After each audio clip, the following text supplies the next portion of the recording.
Australian two-door coupe. So here we are, guys, the Summernats Slam. We're talking to Mark himself. This car's been through America. This car is well known. He's just ran some serious numbers in the 9-second bracket. Mark, tell us a bit about the car, mate. I bought this car probably about 4 or 5 years ago and just bought it off Gumtree. Actually, it was a genuine barn find, and the plan was always just to I wanted to go fast and you know, go on the Mopar way wasn't really an option for me, so I was always going to put an LS in it. It was always going to be an LS Power Glide 9-inch, and it was always going to have a turbo on it. Initially, I just wanted a 9-second. If it ran like a 990, I would have been stoked. And of course, you know, these things, you know, plans change, and I really wanted a car that we could do drag week and drag challenge style events in. Something you can drive long distances that would be super reliable.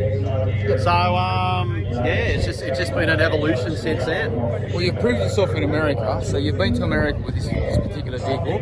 You're running like serious horsepower, you've got air conditioning, the car's reliable. Today you ran first pass was a 990. Yeah. The car's good for 9.1s, maybe an 8-second pass. So what I'm trying to say, guys and girls, check it out. Check out the patina, check out how serious this car is.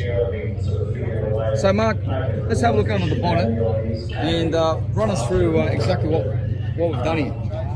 So we started off with a 9-block LS. This is all aluminium 5.3, so it's a 325 cubic inch engine out of a Chevy Tahoe. The engine is stock. It's had a cam change, head bolts, head gaskets, valve springs.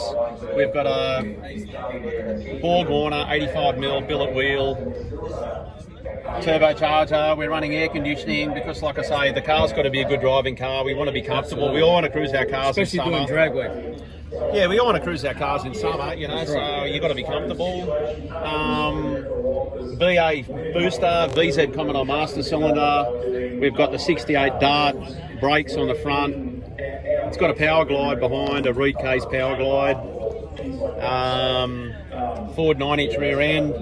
It's got a gear vent or overdrive on the back of it, so it'll sit. So you got the force speed, it'll sit on sort of 110k an hour at about 2600 RPM. Nice. So it gets really great gas mileage as well. Beautiful. Yes, single mono leaf Gazza Brothers rear end, sheet metal 9-inch. Yeah, it's Gazza Brothers shocks.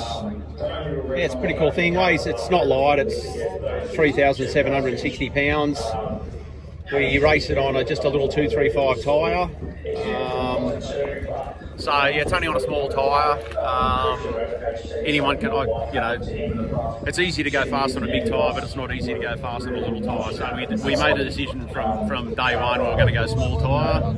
So yeah, the best it's gone is 9.1 at 153 mile an hour, and we're that's really 153 mile per hour, guys and girls. That's some serious mile per hour. Yeah, and we drove it to the track and home again. So yeah, we're really hoping that we can go an 8 today. But anyhow, hoping and doing's another thing, and hopefully we can get back to it soon.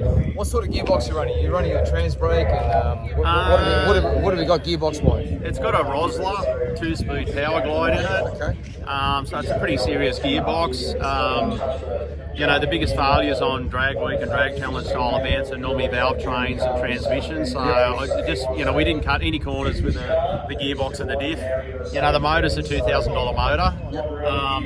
But what's keeping it alive is the Haltech ECU. Absolutely. It's got 8 EGTs. It's got really elaborate data logging on it, so we can log it's got wheel speed sensor, coolant pressure sensor. So if it looks like it's going to blow a head gasket, we can monitor it. Wow.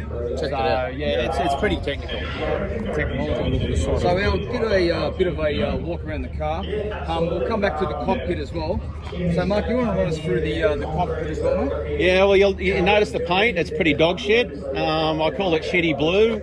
I think it used to be called their shit blue, but I just call it shit blue. And it used to have a vinyl roof on it. It was all rusty, so we painted the roof, but then it looked too shiny, so we rubbed it down with a bit of Scotch-Brite. Not much else to see here. My mate Mick McDonald got me these moulds, which are very, very hard to get. He brought them down all the way from Townsville, so I'm very appreciative. Thank you, Mick. Let me see this 1 second. I survived the impound inspection. That's a killer.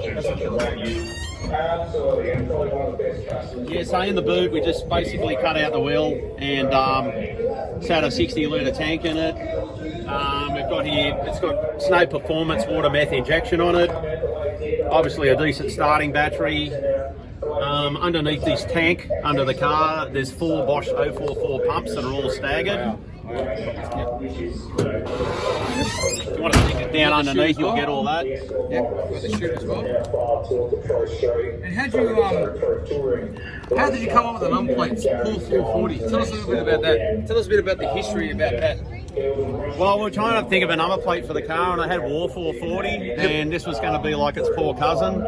So a mate of mine, Benny Day, we're all sitting around thinking, oh, what are we going to call this thing, you know, and thought of toxic and all kinds of stuff. And then my mate said, well, how about Paul 440? And it just, yeah, it just fits, War 440 and Paul 440. So I like the complimentary Hemi 245 badge there, guys. Check that out. Hemi 245. And it's nothing of the sort. What? Yeah, so inside the car it's all pretty simple. Fortunately, I just painted all this, so it looks really nice. Well, as good as the turd can look. So you'll notice all my beautiful Worth paint I've just applied to the roll cage. Nice. And I've just gotten rid of all the rusty under dash area with some nice Worth paint. Beautiful. And I'll tell you what, Worth is some good paint these days, isn't it? Yeah, that's good for what it is. I like how you got the column shift added into the patina of the vehicle. Yeah, I really need to get rid of that. I'm trying to find a blank one, but nice, nice. The factory aircon there, or the added aircon there, complements the car. Yeah, it's awesome. It's an all-around vehicle. Great for cruising. So guys and girls, if you ever see this on the street, come and say hello to Mark. He's a friendly bloke. It's a serious car. The car's on Street Machine. Check it out. It's on the internet. You can follow his history. He's ran some serious numbers. He's a top bloke, very approachable. And I don't know about that. I think so. Yeah. I just want to say, this week on Midweek Muscle Car Club, you've been midweek. And thank you. COVID, bro. COVID, that's right. Thank you very much, Mark, once again for your time. Welcome to the club, and check out this car, guys and girls. Serious bit of gear, and we're going to track him down today, and we're going to follow what he does, and hopefully he's going to run an 8-second pass like he said. Yeah, you'll hear it if I do. Absolutely. That's this week on Midweek Muscle Car Club. Cheers, guys.